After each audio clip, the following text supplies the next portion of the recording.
aveva l'aria molto stanca, camminava col suo cane per la strada tutta bianca, aveva gli occhi di chi soffre, questo l'ho capito anch'io, era un uomo senza amore come ero io.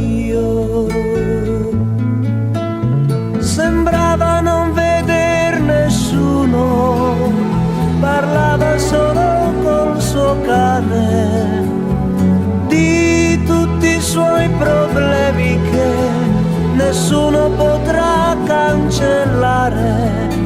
Col suo vestito scolorito voleva dire a tutti addio, o forse questo uomo solo non credeva in Dio.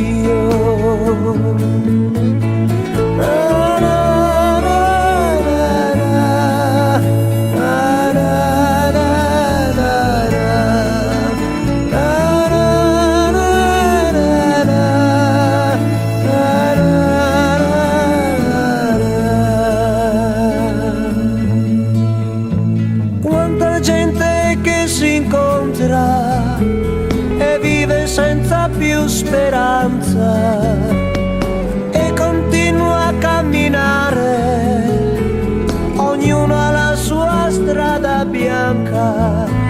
Avrei voluto dir qualcosa, andare a tendergli una mano o dirgli più semplicemente hai sofferto invano.